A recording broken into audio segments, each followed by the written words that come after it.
Olá e bem-vindos. Na nossa última conversa, a gente estava desempacotando as dicas do livro Dicas para Estagiários de Engenharia de Produção e de Administração.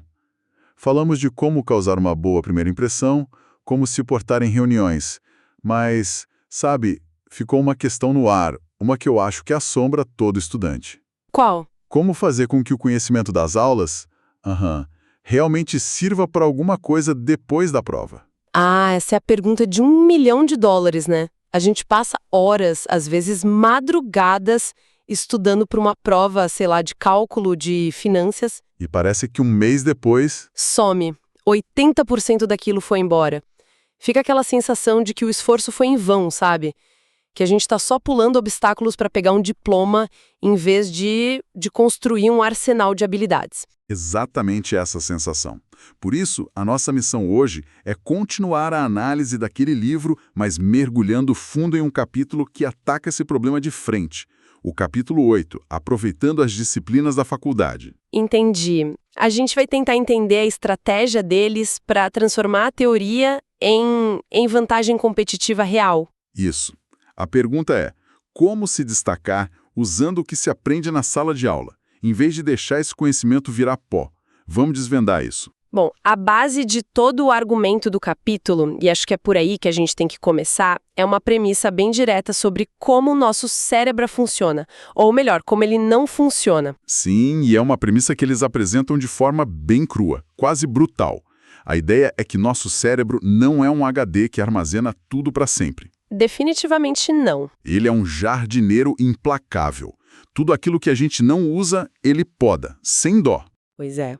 Conhecimento que não tem aplicação prática é visto pelo cérebro como excesso de bagagem, e ele simplesmente descarta para economizar energia. O que nos leva à primeira grande estratégia do livro para combater esse esquecimento programado. Se o cérebro descarta o que não é usado, a solução é Usar. Parece óbvio, né? Mas a sacada deles está no verbo que eles usam. Eles não dizem para esperar a oportunidade de usar, mas sim para criar a utilidade. Isso muda tudo. Essa é a virada de chave. Totalmente. A postura deixa de ser passiva e se torna ativa. Eles dão exemplos que vão do tipo trivial ao complexo. Aprendeu um conceito de gestão de estoque na aula de PCP. Não espere o estágio perfeito. Exato. Vá para a despensa da sua casa e aplique o conceito para organizar os alimentos. Acabou de ter uma aula sobre ferramentas da qualidade. Ofereça-se para ajudar a organizar um evento na sua igreja ou numa ONG e use o que aprendeu. O ponto central é a aplicação imediata, não importa a escala. E isso é poderoso porque muda a relação do estudante com o conhecimento. Ele deixa de ser só um consumidor de aulas para se tornar um testador de ferramentas. Um testador de ferramentas, gostei disso. Mas, sendo bem honesta, isso tem um limite, né? É fácil aplicar a gestão de estoque na despensa, mas como é que um estudante aplica na prática um conceito super abstrato de cálculo diferencial ou de mecânica dos fluidos no condomínio onde mora? Boa pergunta. Essa é a brecha, o ponto onde a aplicação direta fica mais difícil. E é exatamente aí que o livro introduz a segunda tática, que para mim é onde a coisa fica realmente interessante e sofisticada, que seria: se você não consegue usar um conhecimento, a alternativa é ensinar. a famosa técnica de Feynman, em essência. A ideia de que você só entende algo de verdade quando consegue explicar de forma simples para outra pessoa. Exato.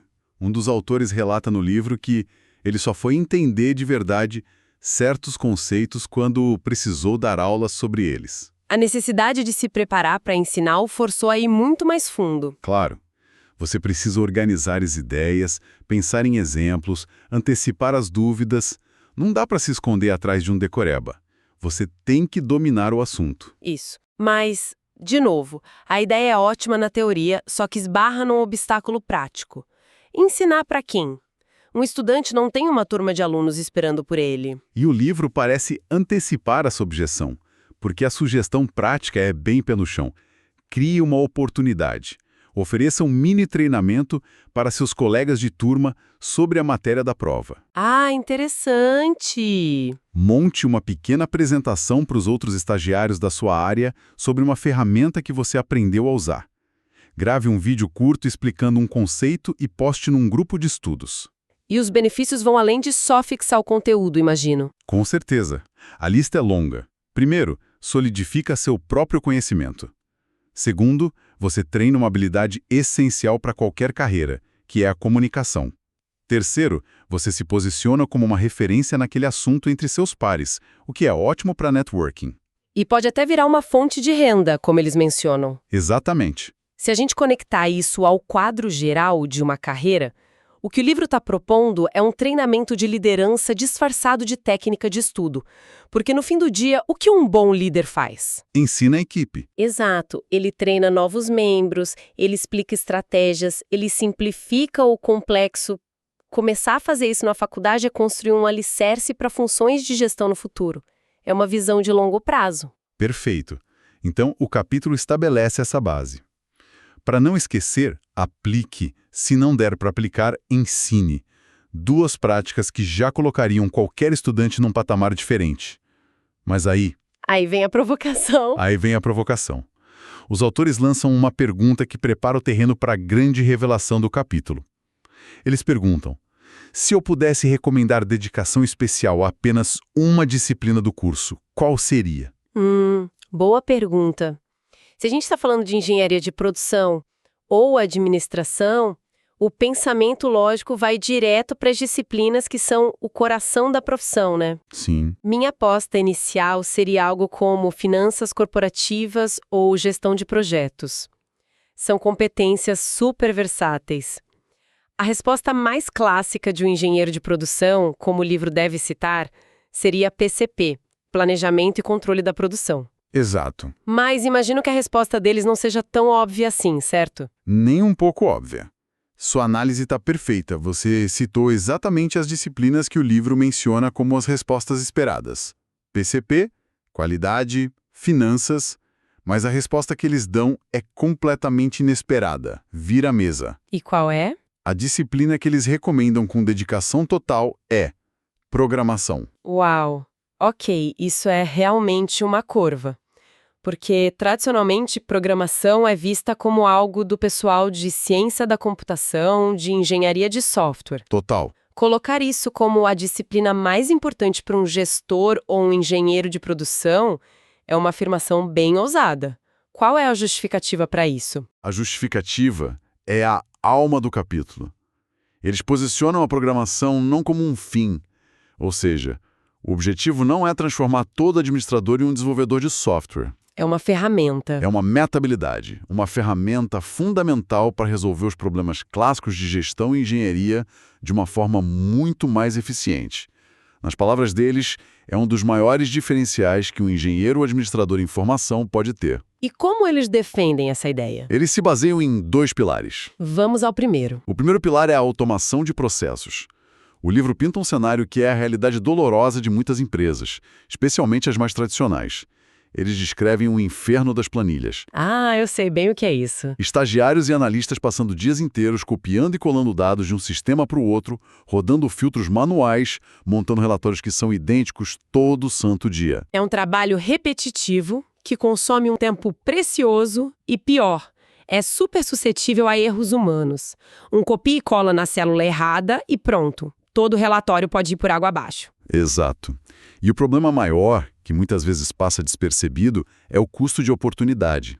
O tempo gasto nesse trabalho manual é o tempo que não está sendo usado para analisar os dados. Para extrair insights, para pensar estrategicamente, a equipe passa 90% do tempo suando para compilar a informação e só sobra 10% para, de fato, pensar sobre o que ela significa. É uma inversão total. Precisamente. E a solução que os autores propõem é direta. Dominar a programação permite que o profissional construa suas próprias ferramentas para automatizar esses processos. Um script que busca os dados, trata, organiza e monta um relatório em segundos. E isso libera o tempo da equipe para o que realmente agrega valor, a análise. Exatamente. E para ilustrar o poder disso, o livro traz uma anedota pessoal de um dos autores, o Pedro, que eu achei fantástica. Histórias pessoais sempre marcam mais, né? Com certeza.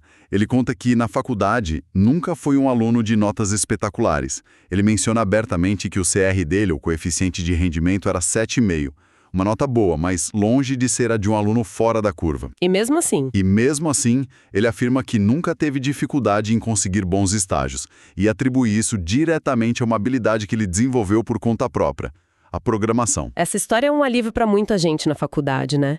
Quebra aquela pressão de que só um CR acima de 9,0 garante uma boa carreira, mostra que uma habilidade prática que resolve um problema real de uma empresa. Pode valer muito mais que alguns décimos na nota de uma prova. Totalmente. Ele diz que era fascinado pela ideia de apertar um botão e todo o relatório magicamente ficar pronto.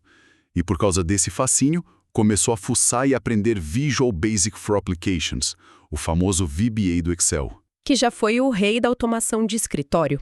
Pois é. Depois a necessidade o levou a aprender SQL para consultar bancos de dados e mais tarde R e Python para análises mais complexas. Mas ele faz uma ressalva que o livro inteiro reforça. A linguagem importa pouco. Muito mais importante é dominar a lógica de programação. Esse ponto sobre a lógica é a chave de tudo. Porque as linguagens de programação são ferramentas. E as ferramentas mudam. O VBA já foi rei. Hoje, Python domina em muitas áreas.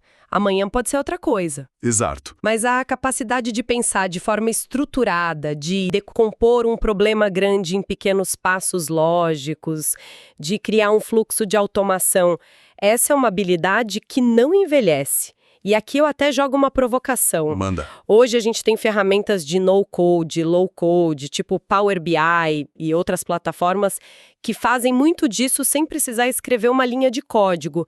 Isso não invalida um pouco o argumento do livro? É uma ótima pergunta, mas eu acho que o argumento do livro, focado na lógica, se sustenta. Mesmo nessas plataformas, você precisa entender a lógica por trás, de onde vêm os dados, como eles se relacionam, que transformações são necessárias. Entendi. O que aprender uma linguagem como Python ou SQL faz é forçar o desenvolvimento dessa musculatura lógica de uma forma muito mais profunda do que uma ferramenta de arrastar e soltar. Muito mais rápido. Faz sentido. A ferramenta é o que, a lógica é o como. Dominar o como te dá poder sobre qualquer o que apareça. Exato. Esse foi o primeiro pilar. O segundo motivo que o livro apresenta para o foco em programação é o desenvolvimento de novos negócios e startups. O que conversa diretamente com a crescente mentalidade empreendedora que a gente vê nas universidades, né?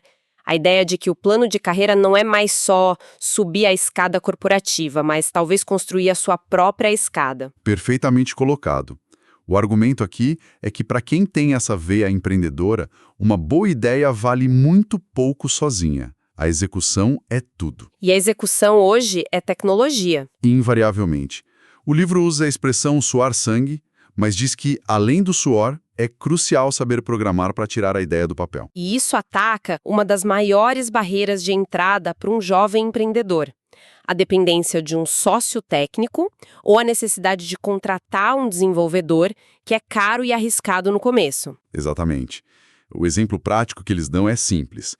Hoje, é quase impossível imaginar um negócio de sucesso que não tenha no mínimo um site funcional ou um aplicativo simples. Saber o básico de programação, segundo o livro, permite ao próprio fundador criar o protótipo. O MVP, o mínimo produto viável. Isso. E com MVP na mão, dá para testar a ideia no mercado real, com clientes reais, sem depender de um grande investimento inicial. O que a fonte está descrevendo é uma forma de autossuficiência empreendedora. Isso se conecta com a metodologia Lean Startup. O ciclo de construir, medir, aprender fica infinitamente mais rápido e barato quando o próprio idealizador consegue construir a primeira versão. A mentalidade muda, né? Totalmente. Muda de preciso encontrar alguém para fazer isso para mim, para o que eu consigo construir neste fim de semana para validar minha hipótese. Essa autonomia acelera tudo. Então vamos amarrar tudo isso. Se fôssemos destilar as lições essenciais deste capítulo, eu diria que são 3 mensagens principais. A primeira, conhecimento teórico é volátil. Ele só se fixa com a aplicação prática. A regra é use ou perca. A segunda, a forma mais robusta de dominar um conceito não é revisar, é se forçar a ensinar. É o teste de fogo para o verdadeiro entendimento. E a terceira, que é a grande tese do capítulo, Para um profissional de gestão ou engenharia, a programação não é uma habilidade de nicho, é uma ferramenta estratégica central. Serve tanto para otimizar o presente, com automação, quanto para construir o futuro, com empreendedorismo. No fundo, o que este capítulo argumenta é que a faculdade deve ser vista menos como um lugar para acumular notas e mais como um laboratório para construir um portfólio de habilidades práticas. A mensagem final é a da proatividade. É sobre transformar o ato passivo de assistir a uma aula em ações concretas que geram valor. Exato. Seja para organizar sua casa, ajudar um colega ou automatizar uma tarefa no estágio. Então, a grande lição aqui é que a faculdade oferece a caixa de ferramentas, mas o livro argumenta que cabe ao estudante não só aprender o nome de cada ferramenta, mas usá-las para construir coisas, consertar coisas E, no caso da programação, até criar ferramentas inteiramente novas. É uma visão pragmática e muito alinhada com o que o mercado valoriza hoje. As empresas querem pessoas que sabem usar a teoria para resolver problemas, para fazer acontecer. Exato. E isso nos deixa com uma reflexão final, um pensamento para quem nos ouve. O livro, escrito em 2021, aponta a programação como grande diferencial. E hoje, poucos anos depois, a gente está no meio de uma explosão de ferramentas de IA generativa e de plataformas no-code. Exatamente. O que levanta uma questão. Uma questão fascinante. A habilidade fundamental para o futuro continua sendo a lógica de programação, o pensamento estruturado que o livro tanto defende, e a ferramenta que se usa, seja Python ou uma plataforma de arrastar e soltar, é só um detalhe. Ou será que já estamos vendo o surgimento de uma nova habilidade surpresa? Tipo a capacidade de formular as perguntas e os comandos certos para uma IA. O que chamam de engenharia de prompt. É uma ótima provocação. Talvez essa engenharia de prompt seja só uma nova manifestação da mesma lógica de programação. Decompor um problema, definir parâmetros e instruir um sistema a executar uma tarefa. A sintaxe mudou de código para linguagem natural, mas o pensamento estruturado por trás... Continua sendo o rei. Ou talvez seja algo genuinamente novo, que valoriza mais a criatividade e a habilidade de comunicação com a máquina do que a lógica matemática pura. A definição de habilidade técnica essencial está em fluxo constante. E a pergunta que fica é: qual será a programação da próxima década?